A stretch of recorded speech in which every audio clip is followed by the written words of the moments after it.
Olá! Hoje a gente vai fazer uma coisa bem interessante. Vamos desmontar a anatomia de um crime. Mas olha, não é pelo ponto de vista de uma série de TV, não. É pela perspectiva fria, metódica da lei. Vamos entender como o direito penal realmente analisa uma ação para decidir se aquilo é, de fato, um crime. Bom, então vamos lá. A grande pergunta é essa: o que exatamente faz com que uma ação qualquer vire um crime aos olhos da lei? A resposta não está na emoção, nem na opinião pública. Ela está num processo lógico, quase matemático, que a teoria do direito criou. Pensa num sistema de filtros. E estão aqui eles. Imagina um sistema de purificação com 3 estágios. Para uma conduta ser considerada crime, ela tem que passar por esses 3 filtros. E tem que ser nessa ordem. Primeiro, o fato típico. Depois, a ilicitude. E, por fim, a culpabilidade. Se a conduta ficar barrada em qualquer um desses estágios, já era. Não é crime. Simples assim. Vamos começar pelo primeiro filtro, que é a base de tudo: o fato típico. O nome já dá uma boa pista, né? A ideia aqui é checar se o que aconteceu no mundo real bate com a descrição de algum crime que está escrito lá na lei. E aqui a palavra-chave é perfeição. O fato típico é um encaixe perfeito. Pensa que a lei penal é como uma fechadura, com um desenho super específico. A ação da pessoa é a chave. Para passar por esse primeiro filtro, a chave tem que entrar certinho na fechadura, sem sobrar nem faltar nada. Se um único detalhe da descrição da lei não aconteceu na prática, o fato é atípico e a análise para por aqui mesmo. Dentro do fato típico, o primeiro elemento que a gente olha é a conduta, e ela pode aparecer de 2 formas. A ação é o que a gente geralmente pensa primeiro, um comportamento ativo, sabe? Dar um soco, pegar um objeto que não é seu. Já a omissão é mais sutil, é quando a pessoa não faz algo que a lei mandava ela fazer. Tipo um salva-vidas que, tendo o dever de agir, escolhe não salvar alguém que está se afogando. As 2 coisas podem ser o começo de um crime. Depois da conduta, a gente olha para a cabeça da pessoa, para o elemento mental. O dolo é a intenção. A pessoa queria aquele resultado ou, no mínimo, sabia do risco e não se importou. Já na culpa, a história é outra. Não existe essa intenção. O resultado acontece por um descuido, por imprudência, negligência ou imperícia. A diferença entre querer atropelar alguém e atropelar sem querer porque estava mexendo no celular é gigantesca para a lei. Isso nos leva a uma coisa chamada iter criminis, ou o caminho do crime. Todo crime com intenção, o crime doloso, passa por fases. A cogitação, que é só pensar no crime, não é punível. Ainda bem, né?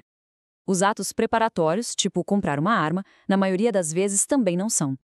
A lei penal só costuma entrar em campo como regra a partir da execução. É quando a pessoa começa a fazer o que o verbo do crime descreve. Tá, mas e se a execução começa, mas o crime não dá certo no final? Aí a gente tem a tentativa. O ponto mais importante aqui é o motivo de não ter dado certo. Tem que ser por circunstâncias alheias à vontade do agente. Ou seja, se o ladrão é interrompido pela polícia, é tentativa. Agora, se ele desiste no meio do caminho por vontade própria, a lei vê isso com outros olhos e as consequências são diferentes. Ok, vamos supor que uma ação passou pelo primeiro filtro. Ela se encaixou direitinho na descrição de um crime. Fim da história? Nada disso. Agora a gente vai para o segundo filtro, a ilicitude. A pergunta aqui é: essa ação, mesmo sendo típica, era contra a lei? Ou será que existia algum tipo de permissão para agir daquele jeito? Esse ponto é fundamental. O fato de uma conduta ser típica cria uma presunção, um indício muito forte de que ela também é ilícita. Matar alguém é o fato típico de homicídio. Mas e se foi em legítima defesa? A tipicidade acende um sinal de alerta e o filtro da ilicitude serve justamente para checar se esse alerta se confirma ou se existe uma boa justificativa para apagar esse sinal. E aqui estão as principais justificativas que a lei aceita. A legítima defesa é a mais famosa, né? Usar os meios necessários para se defender de uma agressão. Mas também tem o estado de necessidade, como, por exemplo, furtar um remédio para salvar uma vida. Ou um policial que, no cumprimento do seu dever, precisa usar a força. Se alguma dessas situações estiver presente, a conduta, mesmo sendo típica, não é ilícita. E, de novo, a análise para aqui. Vamos em frente para o filtro final. A conduta já passou pelos 2 primeiros. Ela é típica e também é ilícita. A gente já sabe que o fato é proibido. Agora, o foco da análise muda, vai para a pessoa. A pergunta é: A gente pode reprovar, pode culpar o autor por essa ação. É disso que a culpabilidade trata.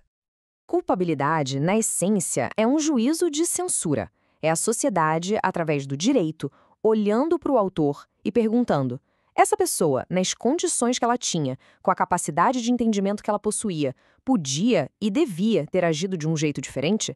Se a resposta for sim, ela é culpável. Se for não, ela pode até não ser punida, mesmo tendo cometido um fato típico e ilícito. Para chegar nessa resposta, a análise da culpabilidade se divide em 3 perguntas-chave. Primeiro, a pessoa é imputável? Ou seja, ela tem capacidade mental para entender o que fez? O menor de idade, por exemplo, não é, ou alguém com uma doença mental que tira completamente essa capacidade. Segunda pergunta, a pessoa tinha como saber que o que fazia era errado?